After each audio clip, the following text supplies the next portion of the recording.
apologies. Before we begin, I'd like to draw everyone's attention to the following points. First, this hearing is being streamed live and will be recorded. The recording and transcript will be published afterwards on the state's website.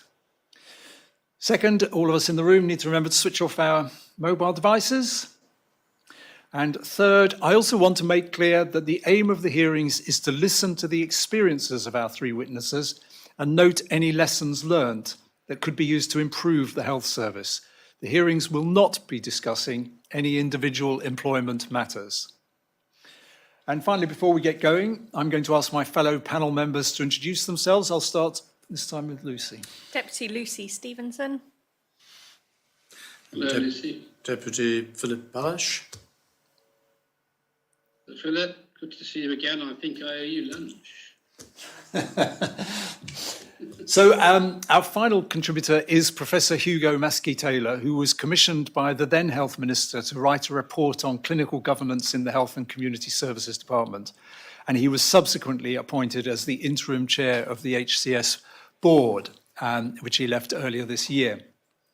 I wonder if you could just, I've done this with all the people we've been speaking to, just give us a little bit of a flavour of your background, your experience, particularly the bits that relate to the job you did in Jersey.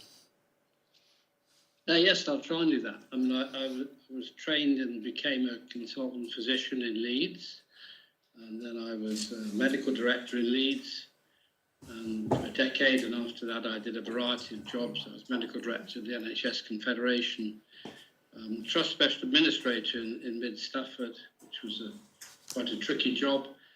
I worked with EY for a while. Relevant, I think, to Jersey is probably most relevant would be my international experience in this area. So I've done quite extensive clinical governance reviews in Western Australia and the Middle East, and looked at the organisation of healthcare in a number of countries around the world. And it's an important point, that, because I'm anxious that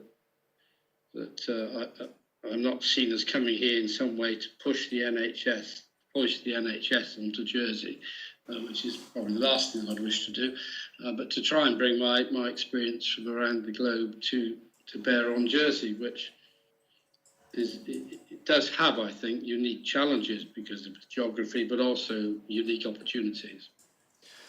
Just in terms of the report you wrote, which was your first engagement with Jersey, what were the outliers for you in terms of relating to your experience in multiple other jurisdictions? What were the things that spiked as different in Jersey, good or bad for that matter? Well, good. Good. It's a delightful place to be, and of course we lived there pretty much for a year and thoroughly enjoyed it. I was largely greeted with friendship, even though my role was clearly contentious. People, by and large, got over the fact that the role might be contentious, but treated me very well. In terms of what was striking about it, was, I suppose, the most striking thing was it's the sort of rugged individualism, the very assertive individualism that I encountered, particularly amongst my own profession, but to some extent elsewhere, and a sort of deep belief, it seemed, that what might be regarded around the world as potent drivers of safety were less admired and less embraced by some in Jersey. That was very striking and frankly, occasionally alarming. And I can give you detail of the sort of things that were said if you wish. But it was that sense that was very, very clear and repeated to me, that we in Jersey don't need to do those things that everywhere else I'd worked thinks they do need to do. And that was an abiding impression and saddened me, because Jersey, because of its small size, in some ways needs to embrace those things more than large centres.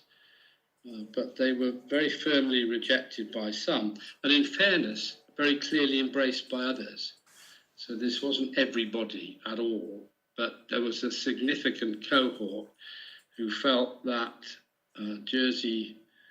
that the independence of Jersey, which is clearly important and desirable, should somehow mean that it didn't have to embrace those things that had been accepted increasingly around the world since, I suppose, the 80s. What were the implications of that in your mind? Were they potential implications or were they real implications? What an interesting question. Because of the way I went about doing the report, which was essentially to interview people, and because of the relative lack of organised outcome data, it was very difficult to be clear that the organisation was unsafe, or to put it the other way around, impossible to give an assurance that it was safe. What I did see, though, were not only the cultural aspects that I suppose I've just alluded to, but also it had many of the features of organisations which we know make it more difficult to be safe. So a lot of people in loan consultant practice, so in effect loan practitioners, a lack of multidisciplinary team working. Again, not everybody, but some welcoming the isolation of their practice, a lack of job planning, a lack of clear lines of accountability, a lack of openness and transparency about what the organisation, about what individuals in it were achieving. I thought relatively weak appraisal systems. In some, a fierce rejection of guidelines. So all of those things that one knows expose an organisation or a system to risk were there in number. That didn't mean that it was definitely unsafe, but it did mean that, as I say, I couldn't assure anyone that it was safe, and I was deeply concerned it might not be. And I suppose that was then evidenced as I moved into the next role, where a number of specifics began to emerge, and I imagine are still emerging. I'm not familiar with the detail now, that demonstrated a clear lack of safety. Did you notice any improvement? You produced a report in the summer of 2022, if I recall correctly. You left earlier this year. Was there any sense of improvement? How well received was your message? Well, I think it was, very well received by some, and most people, perhaps understandably, when they talked to me about my report, said, yes, it's absolutely accurate, and you've captured the state of the nation, as it were. Some clearly didn't either like the report and rejected what I'd said. In terms of what happened after that, then of course two things happened. I was asked to set up the board, which proved to be much more difficult than I'd expected, but nevertheless we did finish up with a board that met in public, and that was, I thought, a significant step forward. The change team, who were individually and collectively very able, began to produce some change in the organisation. We had further reviews of services which said what needed to be done. We made a bit of progress on job planning, perhaps a bit of progress on appraisal, but they're hard yards because there is a very strong resistance among some, as I say, not by any means all, to any sort of change. We embraced at the board the use of clinical guidelines, chose nice guidelines, but it doesn't really matter which ones you choose, and also of college guidelines. So if you like, an organisational level, and that was supported politically, as I understand it. So at organisational political level, yes, that modern practice was embraced. I mean, years after it had been everywhere else. But I'm not I wasn't convinced by the time I left that there was an acceptance of it amongst all. In fact, I'm quite sure there was a fierce rejection of the use of guidelines by some. I remember going to Guernsey, actually, on a sort of diplomatic visit to Guernsey, and there was a discussion there about the use of guidelines, where it was asserted that, yes, guidelines might be a good idea, but we needed our own guidelines for Jersey, Guernsey and the Isle of Man, because otherwise it wouldn't be fair. Quote, it wouldn't be fair. And I couldn't help but think, well, fair upon whom? Who are these people that we have to be fair with? Because it seemed to me guidelines are set up to be fair for the patients. And so there was that sense, not just in Jersey, but clearly also in Guernsey at the time, that somehow guidelines, we should develop our own. And inconceivable that somewhere the size of Jersey or Guernsey could do that. It takes huge resource. But that somehow then patients should almost expect a different standard of care, an idea that I rejected. And I hope you will reject. I mean, I think that Jersey should aspire to the highest standards of care, not mediocrity. The future organisation of the health service is something that has been addressed by several of the people we've spoken to today, the other two people we've spoken to today. And there's been talk about the possibility of relationships with other health centres, whether NHS centres or private centres. Do you have a view about whether that would improve safety and the standard of care in Jersey? Yes, I do. The great majority of patients in Jersey should be and could be treated safely in Jersey.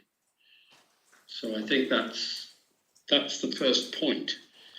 And whilst we may not want to discuss it today, it's with you. I think that a great deal could be done to improve the quality of primary care and the clinical pathways between primary and secondary care. And if you were to do that, plus some more work on prevention, then the health gain would be substantial. I think the bit that you're talking about is, if you like, the link between secondary care in Jersey and tertiary type care somewhere else. And I think there are two types of benefit to that. The first is about specific patients. So I was very struck by the fact that quite a lot of people in Jersey who can afford to leave for their care do so, and do it privately, but those, I suppose, who can't afford it can't or don't. So the first benefit of having a clear relationship with another centre would be that specific patients with more esoteric or rarer illness would go to centres that see a lot of it. I mean, medicine is no different to any other walk of life. And that if you don't deal with that which you're dealing with all the time, you're likely not to be very good at it. A lot of it's a skill, and a lot of it's about pattern recognition. So those people in Jersey, which would be relatively few numerically, who have the more esoteric problems, I think need to be managed as they would be elsewhere in the world in a larger centre. We could come, if you wanted, to what that centre might be. The second benefit, though, that's certainly as important, is that if one could find a way of working very closely with these centres, so that individual clinicians were part of their audit processes, so there'd be a combined audit process for Jersey and somewhere, combined multidisciplinary teams, so that patients would be discussed with a group of clinicians, not just the bidding of a single individual, their education, maybe even exchanges. So I think the benefits of linking with a specific tertiary type centre are potentially enormous in those two regards. And equally, I think if it's going to carry on with the current lack of engagement with the major centre, which I've not seen anywhere else in the world that I can think of, that isolation, if it's going to carry on like that, then I think the risks are substantial. And I've no doubt from my conversations that, again, there's this interesting split between some clinicians who would really welcome such an engagement and some who really don't want it at all. But in as much as I can advise, I would say to you that you, if you like, the politicians, should push that very hard, that there's got to be a link between Jersey and a major centre, and we could debate the nature of that major centre if you wish. But yes, all of these things that I mentioned, I think the opportunity for Jersey, the opportunity is system. Healthcare is like every other industry. Quality and safety are driven through systematization, standardization, following standard operating procedures. Doesn't matter whether it's the airline industry or whatever. It's all the same. And so that needs to happen within Jersey between social care, primary care and secondary care, and outside Jersey between secondary care and tertiary care. And those relationships should be nurtured and formalised. Can I ask you, when you talk about the divide between those who are really up for that approach and those who aren't, are there any patterns to where that division lies? Is it certain aspects of care? Is it an age, generational thing? Any patterns there?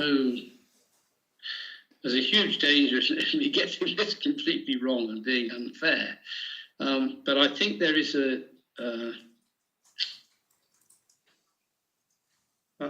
I was struck when I did the report and afterwards about talking with people, chatting, if you like, about why they'd come to Jersey. And one of the most prominent theme was to avoid bureaucracy, to avoid, it was a love of personal autonomy. It was that rugged individualism. I don't need anybody to tell me what to do, and I know what's best for me and my patients. And that didn't just apply to doctors, but most prominently it was some of the consultants who were split. So I met, I wouldn't say who, but I met, I remember meeting a consultant who said one of the downsides of being in Jersey is I can no longer do some of the procedures that I used to do and enjoyed doing because I simply don't do enough of them to be safe. So that would be, if you like, one extreme. The other would be someone who said to me, well, you've got to remember Jersey's rather like a tertiary centre, and we do things here that only tertiary centres would do elsewhere, which filled me with foreboding, because you simply couldn't do enough of them to remain competent. Does that answer your question? So I think if one were looking, who would you look for? You've got to pick out the lovers of autonomy, lack of accountability, lack of transparency across the board, are the people who are least liked, but who undoubtedly resist change. That's where your leadership is, I think, absolutely crucial. Okay, so you're slightly throwing it to us there, because my next question was going to be, how typically do you deal with those issues in this when you find them? With difficulty.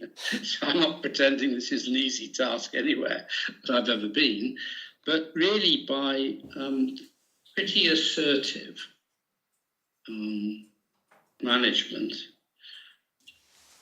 by which I don't simply mean the formal management of HCS, because of the nature of Jersey, in many ways the management of the organisation sits with the Minister and the States. Things are elevated more rapidly to politicians than anywhere else that I've seen. And politicians, again, I'm generalising, are very happy to comment and to be involved in the detail in a way I've not experienced elsewhere. Now, I think that's, frankly, I think that's understandable because it's a relatively small place and everyone tends to know each other. But I think there's got to be an assertion from the top, by which I mean the Chief Minister and the ministers and the states, that Jersey will follow the path that improvement science tells you will improve patient care. Not like the NHS, but improvement science worldwide would give Jersey all the guidance that it needed. But that's got to be, and it will be opposed, because people will see it as a threat to their autonomy. And that's why I think it would need consistent and persistent leadership over a period of time, and a willingness to engage in a certain amount of structural change across the board, as I said, from primary care through to tertiary care. And then I think the opportunity is hugely exciting. I think Jersey, again, because of its geography, has an opportunity to do things in healthcare that will elude other countries. So I think it could swing from being, frankly, not anything like as good as it could be to something really exciting. What are those opportunities? Tell us about where you think the switch could come, if you like. What are the things that we could be good at? Well, the ones that I'm most familiar with, of course, are in the secondary tertiary care domain, and I've talked about those to some extent. So, first of all, it's the cultural change, a recognition that if one is in a small centre, or even in a large centre, there is a necessity to follow best practice guidelines. It's not an option. So that is a cultural change that's required and is then supported by a managerial process. That's to say, you don't have any choice about this. This is the way we do things around here. So that I think is the first thing. As I say, that there is, I think, a clear need to link secondary and tertiary care in a formalised way, and to develop that as strongly as possible, not just about moving individual patients, but about a systemic approach to quality across those organisations.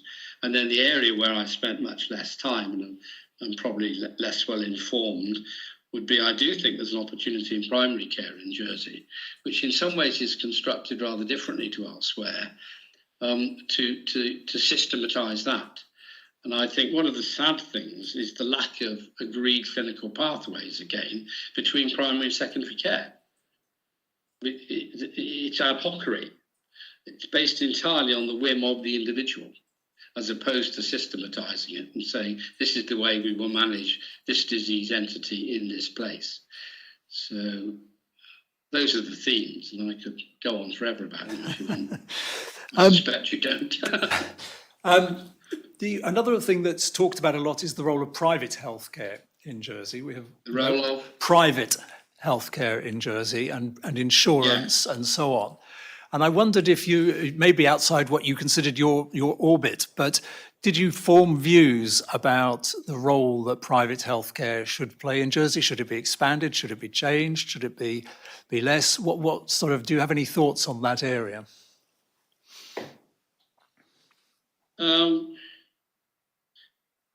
Interesting. The way in which healthcare is funded around the world, of course, varies enormously. And I always think one of the reasons it varies enormously is people can't come to the conclusion as to which is the best way of funding it. So that there's an issue here about how it's funded, and is it funded through the public purse or through private or whatever. And I think it's unlikely that Jersey will move away from that mixed model. So I don't think I would attempt to change that. I think it would be just too hard and arguably too expensive for the state. So I would be nervous about trying to argue that particular case when I think there are other more important things to be done. So I wouldn't get into that debate. Having said that, there has to be clear openness, transparency, accountability, and probity. So one of the things that was done was to separate public and private patients on operating lists. And that doesn't mean that the situation was being abused, but it did undoubtedly, in my experience, lead to a perception among some of the staff at HCS that it was abused. So I would try and separate how you fund healthcare from the fact that it must be safe and good for all and conducted with due probity, and that must be apparent to all concerned. Yeah, so I'm trying to separate the two, if you like. Then a final point is that one could be much more adventurous and say, wouldn't Jersey couldn't it arrange its healthcare, the delivery of its healthcare, not the funding of its healthcare, the delivery of its healthcare, rather like the Mayo Clinic, which I think is a superb model, and for what it's worth, I think the NHS could well learn from the Mayo, where to some extent the organisation rather than individuals provide both public and private care, and their staff provide both. And so that, if you like, extracts funding from those that can afford to pay, and therefore might help a little in what's an increasingly expensive business. But that you have probity and clarity about who does what and to whom and when. So I think the Mayo model has quite a lot to be said for it. There are other benefits to the Mayo model that I probably won't go into now unless you wish me to. But can you, Hugo? But a step too fast. No, I understand. I'm trying to think what's doable. Yeah, it probably is. But just for clarity, I'm not quite sure that I understand exactly what you mean by the Mayo model. So are you saying that essentially HCS would contract the Mayo Clinic to provide all its services, for example? Oh no, sorry. I think there are two separate issues here. The first is, with whom should HCS and Jersey link? Yeah. As a tertiary centre. Yeah. I was using the term the Mayo model to describe a model in which the organisation, rather than the individual clinician, accepted both private patients and public patients. Right. And the organisation had a responsibility to make sure they were managed by its staff, as opposed to the mixed model, which can lead to all sorts of misunderstandings and difficulties. Don't we have that? Don't we have that at the moment in Jersey? I mean, you have a private patient will come into the hospital and will contract with the hospital for the room that he occupies or the particular service that he obtains. So isn't that the Mayo model? That's absolutely correct. I think there's a bit just to mention that the organisation needs to be very, very clear that it's doing that in a financially sensible way. That's an aside. The Mayo model goes beyond that in that the organisation doesn't just provide the accommodation and the technology and all the staff except the doctors, but in the Mayo model it employs all the staff. And so the organisation as a whole is committed to providing both private and public care. My fear is that might just be a bridge too far. And it's not necessarily where I'd start, because there are other things that could, I think, be more urgent and could be achieved more easily. So whilst I might have that in mind as a long-term objective, I would start with the more straightforward and more pressing things. What about the question of funding? In the sense that since you left, the argument has been advanced and is being advanced that the health service needs another £24 million a year. Obviously, last year it got extra money as well. The question that I think people are interested in is knowing the extent to which the funding gap is a result of extra demand and genuine legitimate sort of demands on it, and what extent it might be that there is inefficiency within the system that needs to be addressed. Did you have thoughts on that efficiency versus demand sort of question? Yes, although I must be careful not to go beyond that which I know to be true. I think Jersey is relatively expensive for the care that it delivers, but then you might expect that it's small and there will be some diseconomies resulting from its small scale. So I guess the area that I'm more interested in is how do you provide the best possible safe care for the least possible cost? And I think there's a great deal that could be done in Jersey to improve that across not just secondary care, but primary and secondary care. Takes me back to chronic disease management, monitoring, prevention, chronic disease. So I think there's an awful lot you could do in that area. The detail of how you find the money to pay for it is clearly a fraught problem, because there is no agreement across the world, as I say, and I don't think I'm particularly expert at that. What I would say is it's important not to muddle the two. So whichever way you look at it, with an ageing population and increasing medical technology, the cost of healthcare is going to continue to go up. Now, how Jersey funds that, I just don't think I'm well sighted on or sufficiently expert to comment in this arena. The second question, which is having agreed or decided how you're going to fund it, how you get the best out of the system, I think that's where I do understand that rather better. So were there, or are, when your time there, did you feel that there were major efficiencies that could squeeze money, more money to be spent on healthcare without having to increase budgets? Almost certainly. The difficulty of being absolutely certain is the lack of transparency about what people do and when. So it's actually rather difficult to be sure, because quite a lot of it's opaque in a way that you probably don't see in any other industry in Jersey. So my suspicion is there's quite a lot that could be done in terms of how people spend their time.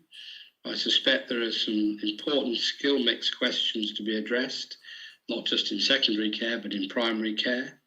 I think that prescribing is outside guidelines and therefore not tight. I think we all know that lack of safety costs a lot of money, as well as being unacceptable for other reasons. So that the moment you get complications you didn't need to get, you're wasting a shed load of money. So could you improve it all? Yes, you undoubtedly could, across a range of different areas.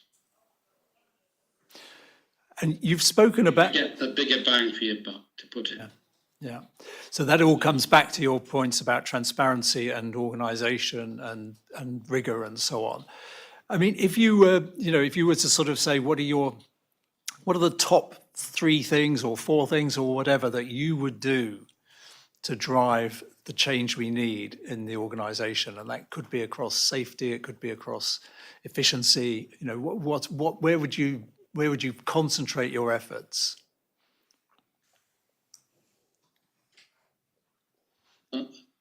I think I would try to get a shared vision amongst the leadership in Jersey and the leadership in the organisation about the direction of travel.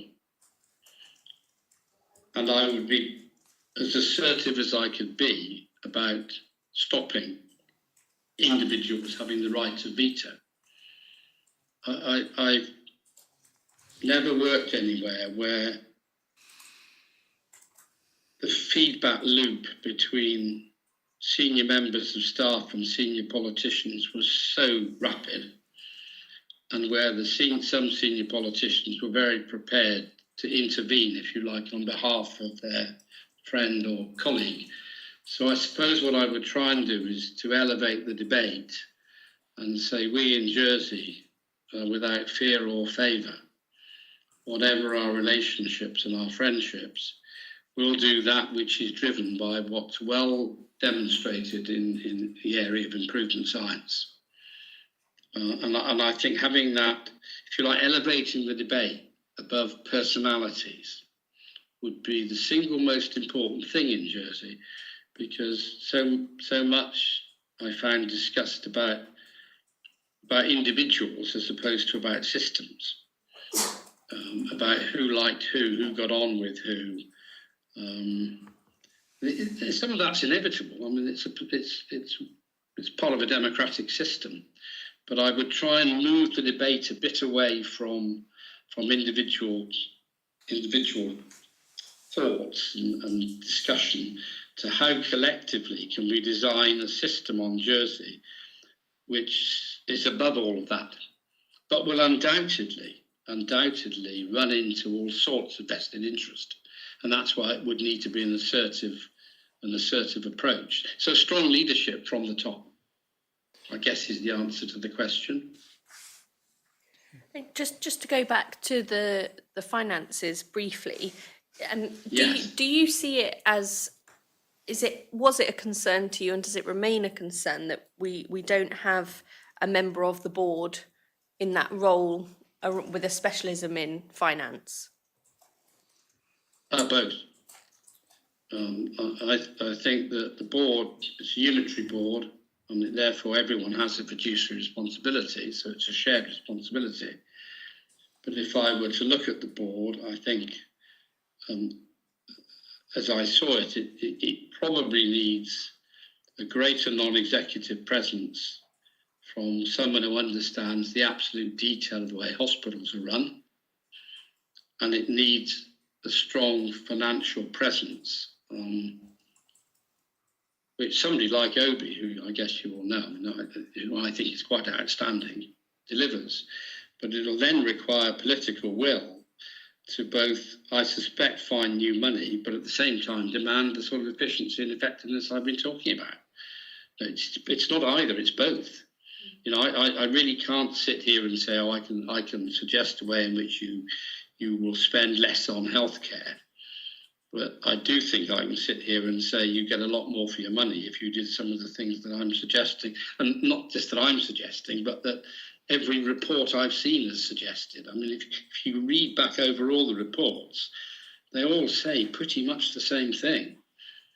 And the challenge is not getting reports or even reading reports, it's enacting what's said in them. And the reluctance to do that is, I think, a major difficulty for Jersey. And with regards to finding a non-executive director with that financial experience, what are the barriers to finding those people? I understand there's been challenges along the way. Yes, I'm laughing because when I was asked to set up the board, as you probably all know, I thought my role was to try and find suitable candidates, and indeed I think I did that. Some of them are not shortlisted, but nevertheless I thought I had found some people with some of the skills that I'm talking about.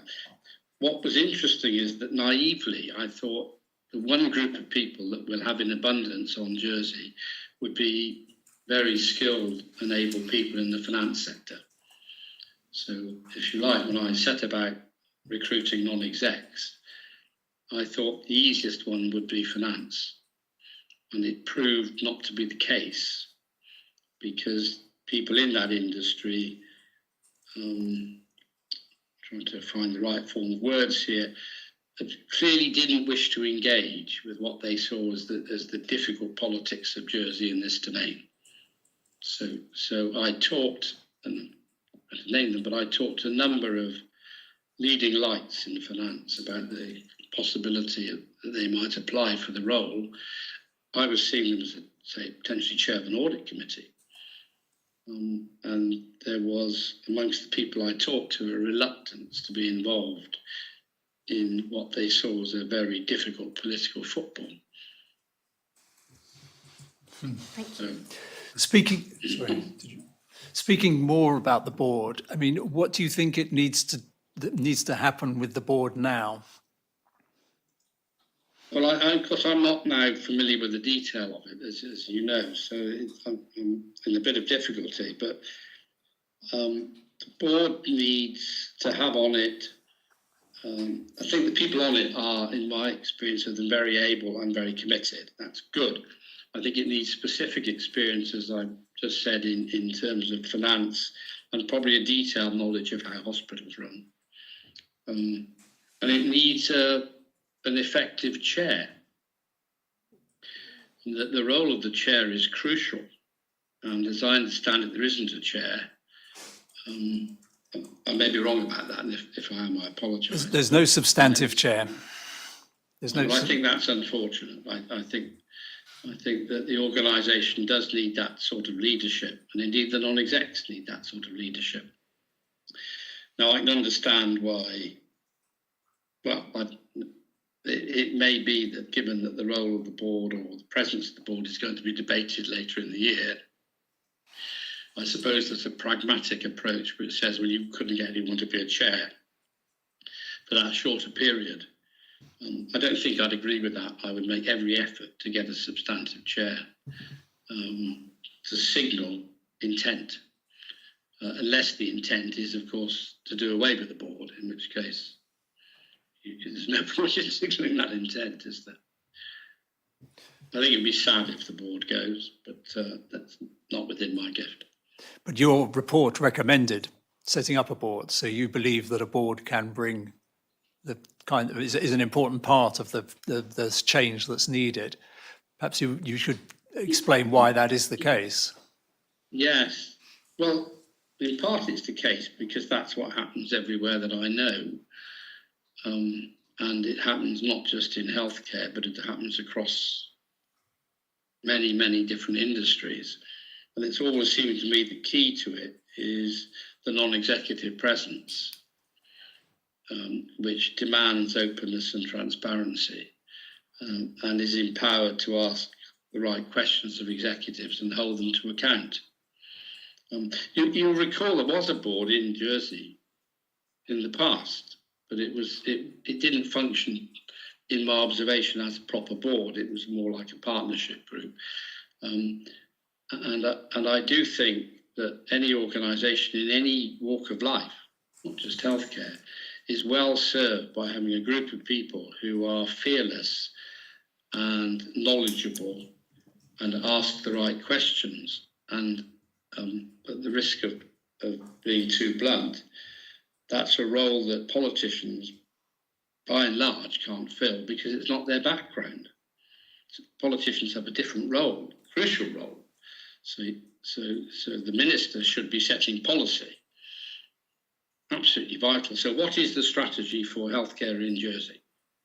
Yeah, I think that's an absolutely crucial piece of work to be done, because everything else would then have to fit into that framework. So at the highest level, that is, it seems to me, what's required is a clear strategic direction for healthcare in Jersey. And I have views on that and happily share them. I've shared them a bit, but it's not my job to do that. So that's what the politicians must do, the policy makers, and then the non-execs must deliver that. And the chair should be very clearly accountable to the minister. And I just think that will give it a clarity and an openness and a certainty that it lacked. The uncertainty at the moment, it seems to me, lies in part in its title. It's called an advisory board.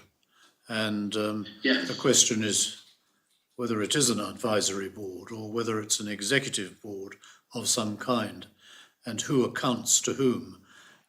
As you've rightly said, the chair should account to the minister for political guidance and strategic direction, that kind of thing.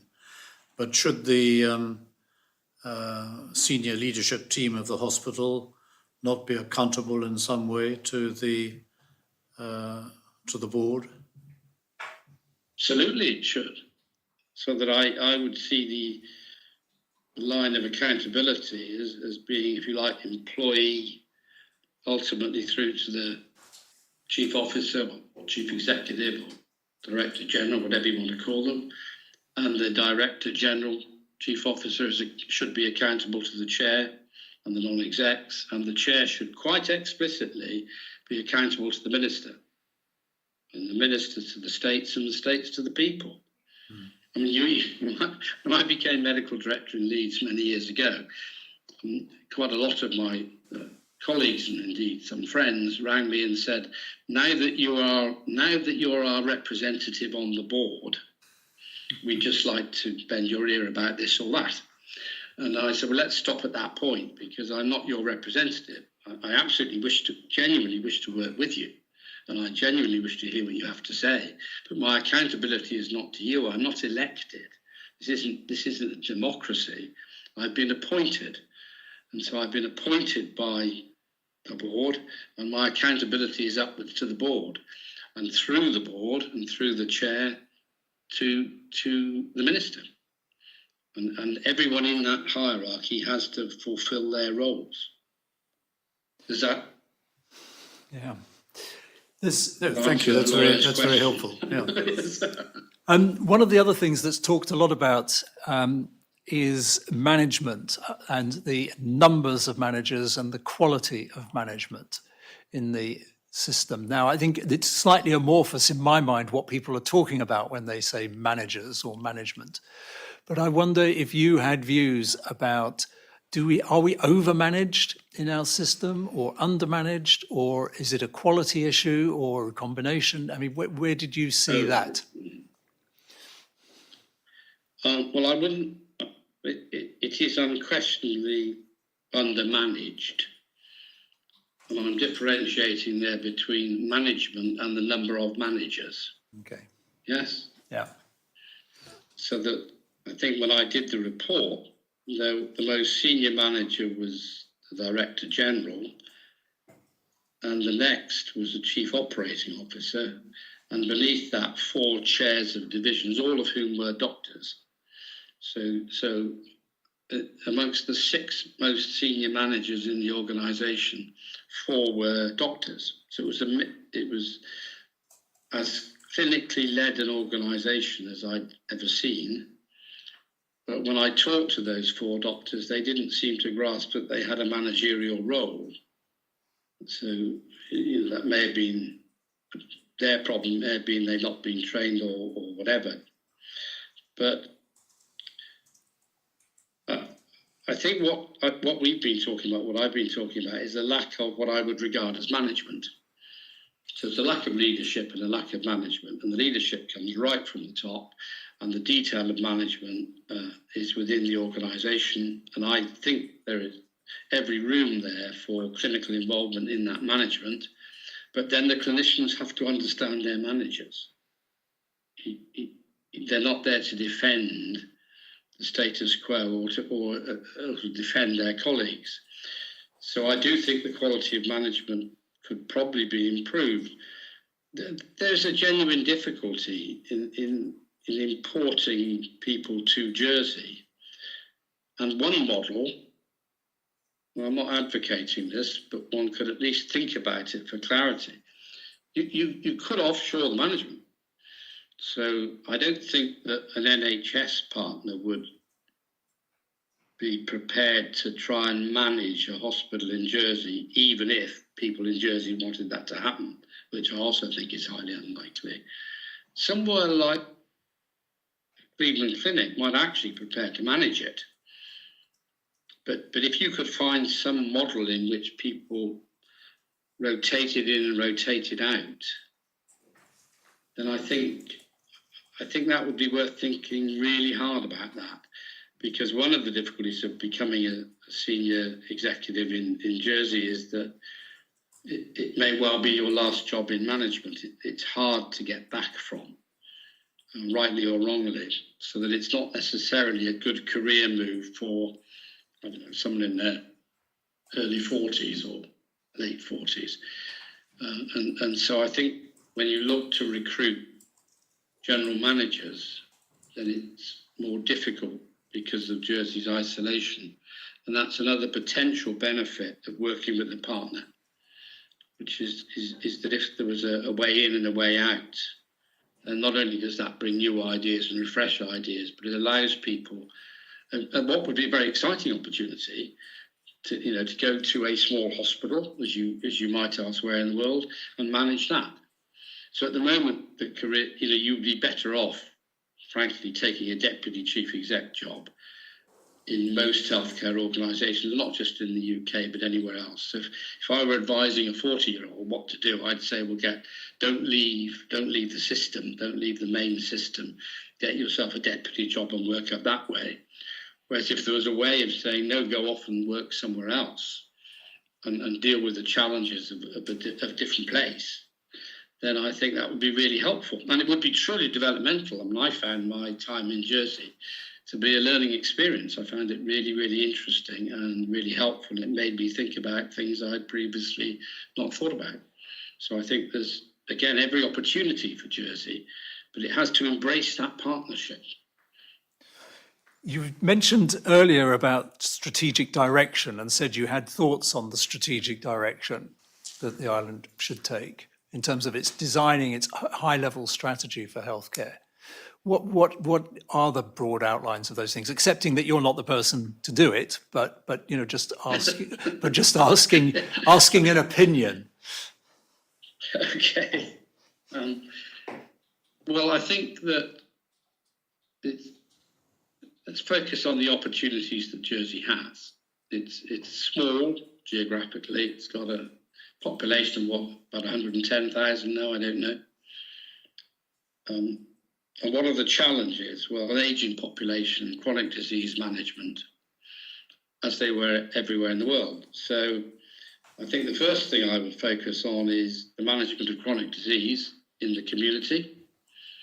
And that needs to be much better systematised than it is. That would allow the preventive element, secondary prevention as it's called. So it would allow primary prevention, but secondary prevention. So do you know everybody on the island has got type 2 diabetes? The answer is no. Do you know how often they're seen? Do you know what checks are undertaken when they're seen? Do you know what preventive measures are? How frequently is their blood being monitored? All of that stuff should be relatively easy to do with that population, but it's not done. So I would start with, I'm starting with the biggest numbers. So start with the elderly, chronic disease, how you organise primary care, systematise all of that. So that's one area. The next one would be, how do you then link primary care and social care with secondary care? And that's through developing agreed care pathways. Fortunately, such care pathways exist around the world, so they don't all have to be reinvented in Jersey, they just have to be adopted. This is the way we do things around here. So that link primary care, social care, health and social care, much more standardised approach and systematic linkage with the hospital. And then the hospital, the things we've talked about, how you make that much safer than it currently is. We've rehearsed all those, or some of those mechanisms. And then finally, how you link that with a suitable major centre that can not only, as I've said before, provide care for more esoteric and rare illness, but also provide multidisciplinary team working, audit, all of that stuff. So that would be that's where I would start. But you have been kind enough to ask me. that's where I would start. And you'll have seen as I rambled on the challenges that are going to be in every part of that, because every bit of that has a whole series of vested interests which would need to be taken on. And that, just to make the point, is why I think the importance of that sort of vision coming from government is so important.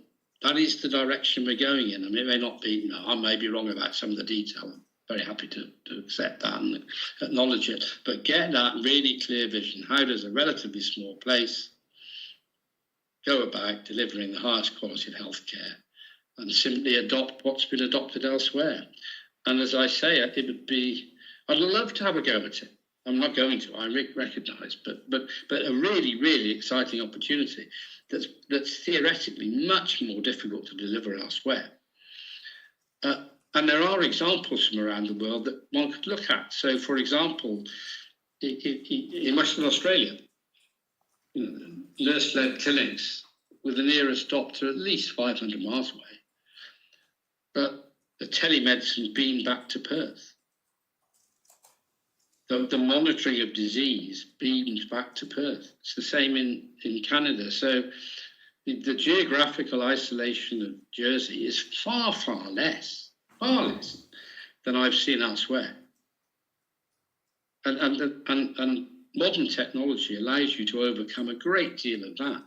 What stops you overcoming it is attitudinal. This is not a technological challenge. It's an attitudinal challenge. So there's great opportunity. I mean, when you left, did you feel like the corner had been turned, or were you sort of feeling that there was a huge danger that things could slip back? And if they did slip back, what are the implications? I'd like to have got further than I got, to be honest. So on a good day, I thought, well, maybe I've helped a bit and maybe we've moved it on a bit. And on a less good day, I thought, well, I've just failed to achieve as much as I should have done. So I didn't leave Jersey with a sense that it had been a great success in my career. I did leave Jersey thinking I've really enjoyed being there and I've liked it, and I hope I've made a contribution. I think the difficulty that I perceive is that the amount of energy that it takes to move things on is simply enormous. The amount of energy I found I had to pour into even creating the slightest change was extraordinary. And so my fear would be that unless that enthusiasm or that energy continues to be applied, then things will slow down, stop, and maybe revert to type, because there are so many who would quite like that to happen, to be blunt. I don't know whether, I suppose that's fine, as you pointed out at the beginning, trying to put the monkey on your shoulders. I'm looking at you as the leadership in Jersey. That attitude, Professor, if I can assure you, is not confined to medicine and to health. It runs throughout the community. Whenever you want to achieve something, you need to have the clearest of visions and an absolutely voracious appetite to see it through. Indeed, and I know some of you well enough to know that you have that. And I think that if, as I say, if the leadership could be a bit more coherent, and I think you probably need expert help to help you formulate your vision, but then you need to promulgate your vision, because an outsider can't do that. It's too hard. And you are regarded inevitably and rightly as an outsider. So I think you probably would benefit from expert help, because you can't be expert in everything with a population of 100,000. But having got a simple and straightforward vision for healthcare, then the drive to make that happen is from the top. No one else can do it. I think we've come up to the end of our time. I mean, is there anything else that you felt you wanted to, any other points you wanted to make? No, really, just to thank you for being kind enough to ask me. I do appreciate that. It was a privilege working in Jersey. And as I say, I enjoyed it, we enjoyed it. So I'm grateful for you being kind enough to ask me to do this. And if I can help you in any way, you know that I will, formally or informally. Well, thank you very much. And good luck. There's so much to be achieved. Good luck. Thank you very much indeed, Professor. And, okay, very nice. Really appreciate your time. And thank you again. And maybe we'll see you back in the island one day, since you so clearly enjoyed it. Well, yes, we'll be back to visit, I'm absolutely certain. I've already admitted I owe Philip lunch, and that would be a delight. Okay. Thank you.